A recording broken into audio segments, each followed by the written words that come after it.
बहुत सारे बच्चे ये जानना चाहते हैं 2 दिन में पेपर है, टर्म 2 के अंदर आखिर चैप्टर्स ऐसे कौन से हैं जिनमें से केस स्टडी आने वाली है। नाउ 2 चीजें बताऊंगा, एक इंट्रो के बाद चालू होगी और एक इंट्रो से पहले है। तो जिनको जानना है ना कि केस स्टडी कौन सी आएंगी, मैं बिना टाइम वेस्ट किए इंट्रो से पहले बता देता हूं। ये रहे 3 चैप्टर्स जिनसे केस स्टडी आना पक्की है।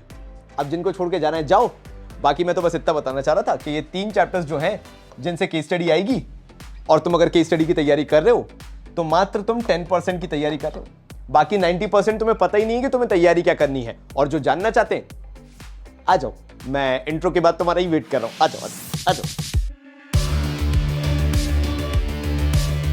अब मैंने ऐसा क्यों बोला कि अगर तुम्हें पता भी है कि चैप्टर्स किन में से केस स्टडी आ रही है तो तुम्हारा सिर्फ 10% का प्रिपरेशन है। Now I am not at all saying कि तुम गलत तैयारी कर रहे हो, बिल्कुल सही तैयारी कर रहे हो। अगर तुम केस स्टडीज के लिए पढ़ रहे हो, you are doing absolutely right, बहुत अच्छी बात है, बट वहां पे गलत भी हो थोड़े से। तो मैं चाहता हूं कि मैं 2 दिन में तुम्हें सुधार दूं ताकि तुम्हारे फुल मार्क्स आ जाए।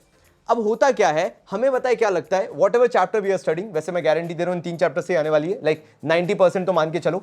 लेकिन हम गलती कहां कर रहे हैं, हमें ऐसा लगता है कि जब हम चैप्टर्स पढ़ते हैं, चैप्टर्स के अंदर टॉपिक्स पढ़ते हैं, तो टॉपिक्स से क्या सीखते हैं, एक तो हेडिंग वगैरह सीखते हो तो तुम्हारे कॉन्सेप्ट तैयार हो गए, दूसरा तुम्हें केस स्टडीज के लिए सेपरेटली प्रिपेयर करना पड़ता है।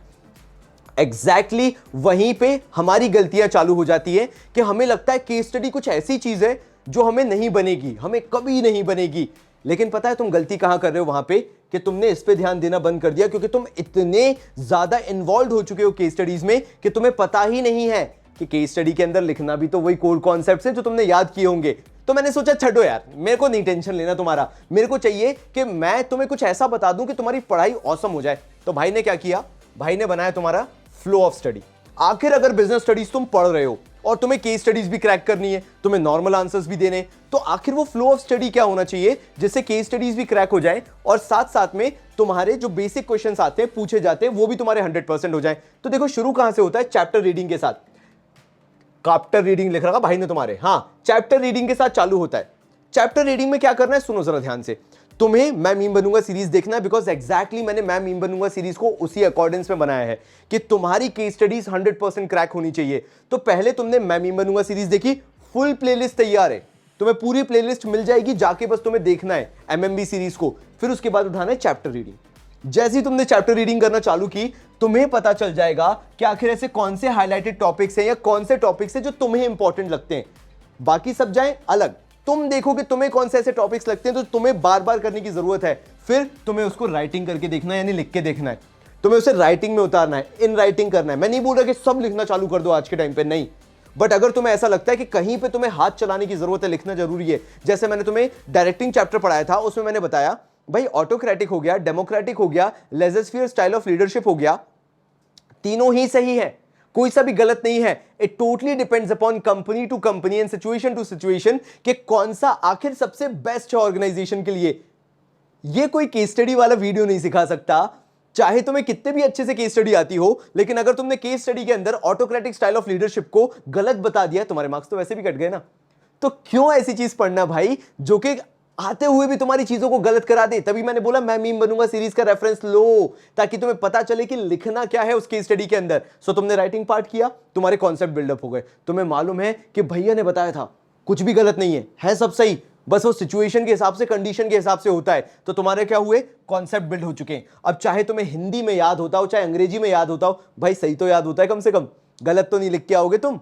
जब वो पता चल गया ना, तो फिर क्या होगा, तुम्हें सिर्फ हेडिंग्स याद रखनी है, सिर्फ टॉपिक्स की हेडिंग्स याद रखो, बिकॉज इंटरनली जो भी उसके अंदर का कंटेंट है तुम्हारे दिमाग में बैठ चुका है, तुम्हें मालूम है कि तुम्हें क्या लिखना है, तो तुम्हें सिर्फ हेडिंग्स को याद रखना है। एंड फिर अगर तुम्हें लगता है नहीं यार तुम भूल रहे हो, ऐसा लग रहा है कि थोड़ा बहुत शायद छूट रहा है, तो तुम क्या कर सकते हो, दोबारा चैप्टर रीडिंग। जैसे ही दोबारा चैप्टर रीडिंग पे आए, सारे जो भी चीजें थी जो तुमने की थी वो तुम्हारे दिमाग में दोबारा खुल जाएंगी, and that is how you will be able to solve case studies. क्योंकि अगर मैं केस स्टडीज को टोटल 100% लेके चलता हूं, तो फाइंडिंग आउट द टॉपिक कि वो केस स्टडी किस चैप्टर से है, वो सिर्फ 10% है।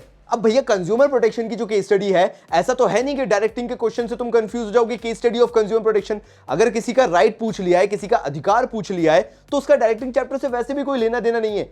और जितने लोग बोलते हैं कि भैया हमें ना डायरेक्टिंग, कंट्रोलिंग, स्टाफिंग में कंफ्यूजन होता है, एग्जैक्टली तुम ही लोगों के लिए मैं मीम बनूंगा सीरीज है, एग्जैक्टली तुम ही लोगों के लिए मैंने प्लेलिस्ट बना रखी है, नोट्स बना के दिए हुए डिस्क्रिप्शन में, बस उठाओ और पढ़ डालो, खत्म। यहां पे आए 10%, मैंने बोला फाइंडिंग आउट द टॉपिक। अब देखो तुम्हें क्यों लगता है कि केस स्टडी टफ है, मैं लास्टली तुम्हें वही बताना चाहता हूं। यू फील ना कि यार भैया वो केस स्टडी ना बहुत टफ लगती है, लाइक समझ में ही नहीं आता है क्या लिखना है, क्या करना है। क्यों? क्योंकि तुमने कभी इस चीज पे ध्यान नहीं दिया। ये जो फ्लो ऑफ स्टडी है, तो ये जो स्टार लगा रहा हूं ना मैं, ये तुम कभी बना ही नहीं पाए, कॉन्सेप्ट बिल्डिंग कर ही नहीं पाए, तुम्हें पता ही नहीं है कि अंदर का कंटेंट क्या लिखना है। और यही होता है भाई एकदम से, बताना मैं सही बोल रहा हूं कि नहीं, एकदम से ये होगा कि जैसे ही तुम्हारे सामने पता है ये आएगा, क्या केस स्टडी आएगी, तुम्हें टॉपिक तो समझ में आ जाएगा भाई ये इस चैप्टर से है, लेकिन तुम 2 मिनट के लिए ब्लैंक चले जाओगे। तुम्हारे दिमाग में होगा यार मेरे को समझ में तो आ गया यार केस स्टडी है क्या, लेकिन अब इसके अंदर लिखूं क्या।